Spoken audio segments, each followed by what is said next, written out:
जी नमस्ते दोस्तों।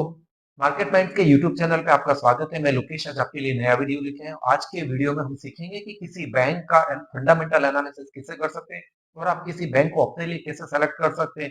जैसे कि आप जिस बैंक में डिपॉजिट पैसा करते हैं या जिसमें आपका सेविंग इन करंट अकाउंट है, उस बैंक का परफॉर्मेंस कैसा है, वो कैसे काम करती है।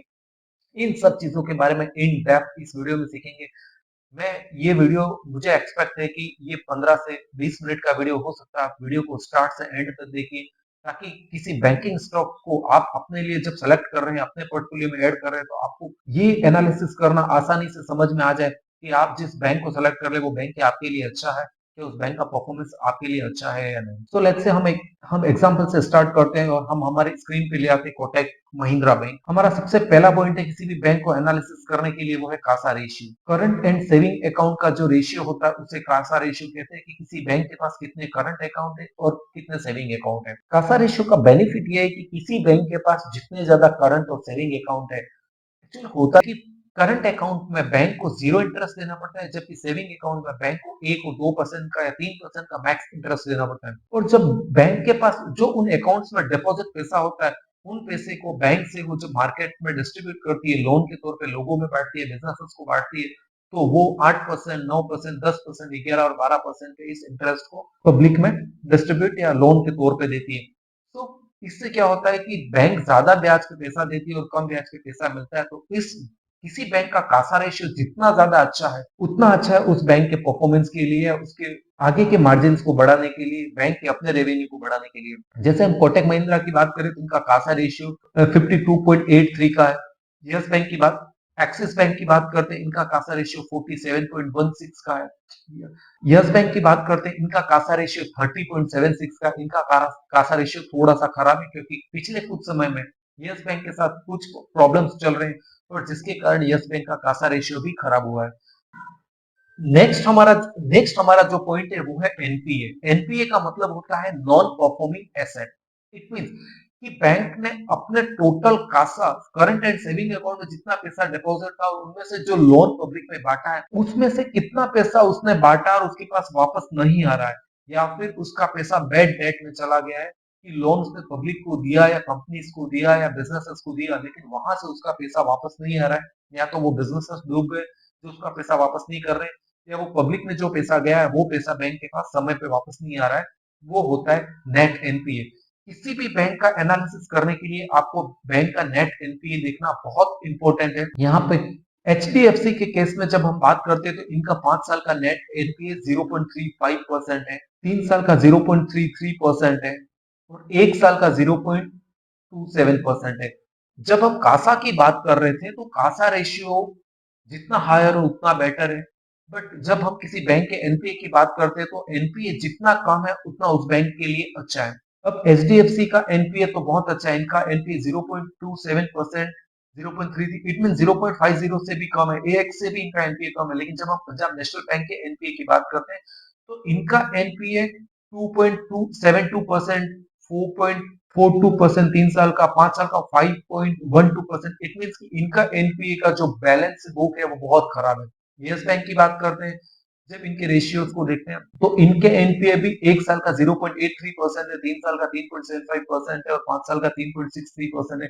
आईडीएफसी बैंक के एनपीएस की बात करते हैं या रेशियोज पे, जैसे आप क्लिक करते हैं आप एनपीए पे पहुंच जाते हैं। इनका भी एनपीए 1 से कम है और पिछले 5 सालों में कुछ 1 से ज्यादा है। तो आप किसी भी बैंक को एनालिसिस करें तो उसके एनपीए को देखना बहुत इंपॉर्टेंट होता है, और एनपीए जितना कम है उतना, जितना एनपीए जितना कम है उस बैंक के लिए उतना बेटर है। सो आप किसी भी बैंक को देखें तो उसके एनपीए का एनालिसिस जरूर करें। नेक्स्ट हमारा इंपॉर्टेंट पॉइंट है वो है कॉस्ट ऑफ लायबिलिटी। की कॉस्ट ऑफ लायबिलिटी होता क्या है, कि बैंक के पास जो पैसा टोटल इकट्ठा किया है और उस पे उसको कितना इंटरेस्ट देना पड़ता है, वो है उसका कॉस्ट ऑफ लायबिलिटी। कि बैंक के पास करंट अकाउंट में उसको 0 इंटरेस्ट देना पड़ता है, बट सेविंग अकाउंट में उसको 1, 2 या 3% का जो भी, या उसके एफडी पे जो भी इंटरेस्ट उसको देना पड़ता है। तो टोटल इंटरेस्ट जो बैंक देता है अपने कस्टमर्स को, वो उसका कॉस्ट ऑफ लायबिलिटीज हो गया। इट मींस उसके पास टोटल जो पैसा डिपॉजिट है और उसके जितना इंटरेस्ट बैंक दे रहा है वो उसका कॉस्ट ऑफ लायबिलिटी। तो बहुत आसान है cost of liability. Cost of liability भी जितना कम है या जितना मेंटेन्ड है उतना बैंक के लिए अच्छा है। जैसे एचडीएफसी के केस में कॉस्ट ऑफ लायबिलिटी 3.58% है, कोटक के जब हम रेशियोज की बात करते हैं तो इनका कॉस्ट ऑफ लायबिलिटी 3.29 है, ये भी एचडीएफसी के कुछ लमसम ही है। एक्सिस बैंक के जब रेशियोज की बात करते हैं तो इनका कॉस्ट ऑफ लायबिलिटी भी 3.73% है। पंजाब नेशनल बैंक का 3.80, बट आईडीएफसी के केस में जब हम देखते हैं तो ये इनका कॉस्ट ऑफ लायबिलिटी 5.00। मतलब इन्होंने अपने कासा रेशियो बढ़ाने के लिए, करंट और सेविंग अकाउंट्स को बढ़ाने के लिए अपने इंटरेस्ट, उन्होंने जो उनके कस्टमर उनको ये लोग इंटरेस्ट ज्यादा बांट रहे हैं, इंटरेस्ट के बहाने कस्टमर को अट्रैक्ट कर रहे हैं कि हम आपको सेविंग अकाउंट पे इंटरेस्ट ज्यादा देंगे, हम आपको करंट अकाउंट में भी कुछ इंटरेस्ट देंगे। इस तरह से वो अपना कासा रेशियो बढ़ाते हैं, और कासा रेशियो बढ़ाने के लिए ये एक गेम होता है जिसको बैंक्स मैनेज करता है। ये इंटरेस्ट ज्यादा देके कस्टमर को अट्रैक्ट करता है। तो आपको कॉस्ट ऑफ लायबिलिटी भी अच्छे से समझ में आ गया। मुझे ये एक्सपेक्टेशन पूरी है। नेक्स्ट हमारा पॉइंट है advance growth. Advance growth means कि पिछले साल के कंपेयर में बैंक ने इस साल कितना पैसा बांटा, उसके पास कितना करंट एंड सेविंग अकाउंट में पैसा पड़ा था, और उसने कितना पैसा ज्यादा से ज्यादा बांटा, वो है एडवांस ग्रोथ। पिछले साल जो पैसा बैंक ने बांटा था उसके कंपेयर में बैंक ने इस साल कितना पैसा ज्यादा बांटा। एडवांस ग्रोथ को बैंक अपनी अपने अकॉर्डिंग बढ़ा भी सकता है, बट इसके कुछ पैरामीटर्स है कि जितना भी करंट और सेविंग अकाउंट में जो पैसा है वो पूरा का पूरा बैंक मार्केट में डिस्ट्रीब्यूट नहीं कर सकता, क्योंकि उसका कुछ परसेंटेज आरबीआई के नॉर्म्स के अकॉर्डिंग उसको आरबीआई में जमा करना होता है, ताकि उसके करंट और सेविंग अकाउंट के जो लोग हैं उनके पैसे की जरूरत है वो लोग पैसा आसानी से निकाल सके। तो इसके कारण वो बैंक एडवांस ग्रोथ तो लाती है, बट वो पूरे पैसे को डिस्ट्रीब्यूट करके एडवांस ग्रोथ नहीं ला सकते। मैं एक्सपेक्ट करता हूँ एडवांस ग्रोथ भी आपको अच्छे से समझ में आएगा। नेक्स्ट हमारा पॉइंट है CAR, capital adequacy ratio. Capital adequacy ratio कि बैंक के पास कितना पैसा है लोन के रूप में देने के लिए, और ये जितना पैसा हायर होगा उतना बैंक के लिए अच्छा है। बैंक एडवांस ग्रोथ तो ला सकता है, बट कैपिटल एडिक्वेसी रेशियो को लाना बहुत ही रिस्की है, क्योंकि बहुत सारे बैंक्स है, सारे बैंक्स में अपना एक कंपटीशन है, और उसके अलावा बैंक्स के एनपीए को भी देखा जाता है। तो इन सारे पैरामीटर्स को देख के कैपिटल एडिक्वेसी रेशियो पे आप ट्रस्ट कर सकते हैं कि बैंक का कैपिटल एडिक्वेसी रेशियो कितना है। तो अलग अलग बैंकों का अलग अलग कैपिटल एडिक्वेसी रेशियो होता है, और ये जितना हायर होगा उतना बेटर होगा। जैसे कि एचडीएफसी के केस में ये 19.26 है, कोटक का एडिक्वेसी 20.78 है, एक्सिस का 17.64 है, यस बैंक का 17.90 है, पंजाब नेशनल बैंक का 15.50 है, क्योंकि इनका एनपीए बहुत खराब चल रहा है, हम देख पा रहे हैं। सो जिसका आईडीएफसी का हम देखते हैं इनका 16.82 है। तो किसी जिस बैंक का कैपिटल एडिक्वेसी रेशियो जितना हायर है उस बैंक के लिए वो उतना बेटर है, और कैपिटल एडिक्वेसी रेशियो पे एनपीए का इफेक्ट जरूर होता है। सो पंजाब नेशनल बैंक के केस में हमने देखा है। नेक्स्ट हमारा जो इंपॉर्टेंट पॉइंट है वो है NIM, net interest margin. NIM net interest margin की एक एग्जांपल से हम बात करते हैं। एक राम है, एक रहीम है। राम ने अपने अकाउंट में 100 रुपए डिपॉजिट किए, जिसपे उसको बैंक इंटरेस्ट दे रहा है 3% या 2%, और रहीम ने बैंक से 100 रुपए लोन लिया है जो राम ने डिपॉजिट किया था उसी का। तो बैंक उस पे उसको इंटरेस्ट दे रहा है, उससे इंटरेस्ट ले रहा है 10 या 12%। तो जब बैंक रिटर्न कलेक्ट करता है, जब बैंक राम को लोन बैंक जब राम को अपने डिपॉजिट पे इंटरेस्ट दे रहा है वो है 3%, और जो रहीम से वसूल रहा है वो है 12%। सो बैंक की टोटल यहाँ पे 3% के हिसाब से राम को 3 रुपए इंटरेस्ट दे रहा है और रहीम से 12 रुपए वसूल रहा है। यहाँ पे बैंक का जो प्रॉफिट हुआ वो है 9 रुपए। तो इसके बीच का जो स्प्रेड है, जो 9 रुपए उसका मार्जिन है, वो है नेट इंटरेस्ट मार्जिन। तो बैंक अलग अलग लोगों को पैसा डिस्ट्रीब्यूट करता है और अलग अलग लोगों से पैसा लेता है। लेने पे जो इंटरेस्ट देता है और देने पे जो उसका रेवेन्यू, जो स्प्रेड बनता है, जो रेवेन्यू जनरेट होता है, उसके बीच के डिफरेंस को, मतलब जो लिया इंटरेस्ट माइनस जो दिया इंटरेस्ट, उसके बीच का जो डिफरेंस, जो भी पैसा बैंक के पास प्रॉफिट के रूप में बचता है, जो उसको कहते हैं नेट इंटरेस्ट मार्जिन। तो ये बैंक का जितना अच्छा है, ये भी बैंक के परफॉर्मेंस के लिए उतना बेटर है। तो एचडीएफसी के केस में एनआईएम देखते हैं, 5 साल का 3.82% है, और 3 साल का 3.74% है, 1 साल का 3.76% है।